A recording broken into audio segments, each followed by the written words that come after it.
If you're looking for a cheap and cheerful weekend away, then look no further, because we've just come back from the most amazing stay in a beautiful cottage in West Wales, where we visited some coastal towns with a few little quirks and surprises along the way. Take a look at this.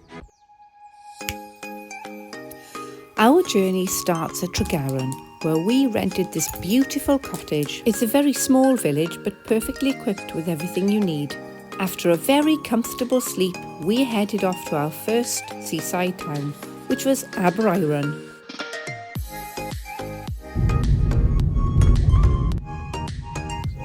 The harbour is undergoing a £32 million flood defence development as a result of major storm damage.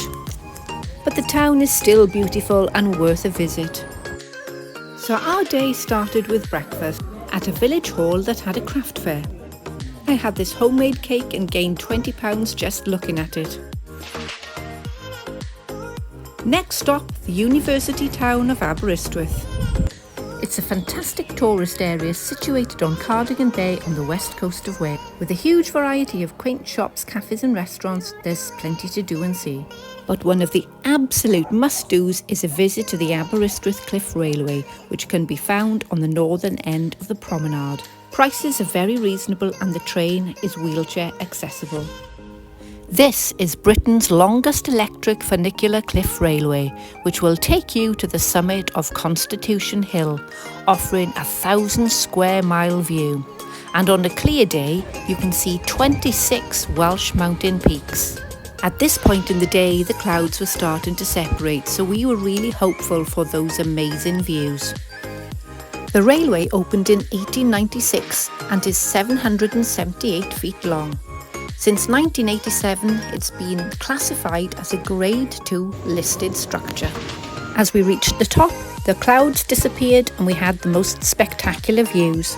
There are surprisingly many facilities on top of this hill, such as a cafe restaurant offering great food and drinks. There's also a brand new miniature golf area. And obviously you're going to find a games room with a pool table, air hockey and 10-pin bowling alley. And there's also a camera viewing area, so you get an opportunity to see if you can spot those 26 mountain peaks. What a perfect place for a picnic.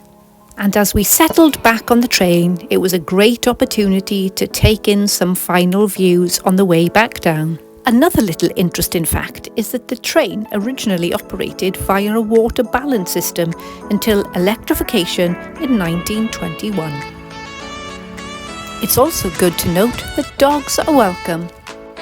Of course, you can choose to walk back down the hill if you like, but it's such a novelty. It was just great to just sit back and relax and take in the views from a seated position.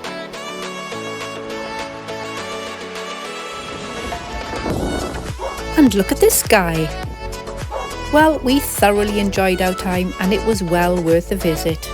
And as we headed back to the car, we came across this vending machine that you don't see very often, and I always thought they came from a chicken. At this point we were ready to head back to the cottage, where we had a great meal, a few drinks and an early night ready for the next morning. So it's day 2 and we're heading to Quay, not to be confused with Quay in the west of England.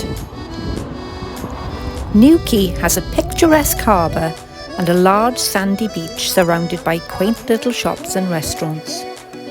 The waters are a beautiful aquamarine colour and you'll often see dolphins swimming around the harbour, and there are local boat trips you can get up and close to get a really good view.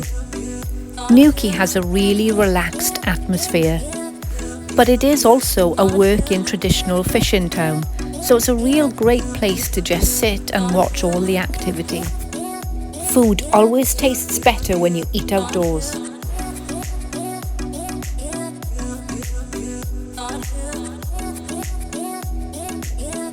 This harbour wall made the perfect viewing point.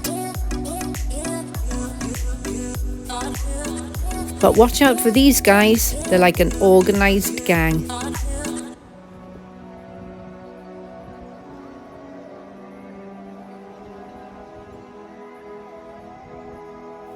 The town has a strong connection with the poet Dylan Thomas, and apparently the play under Milkwood. And after a delightful second day, it was time to head back to the cottage to relax and behave like children.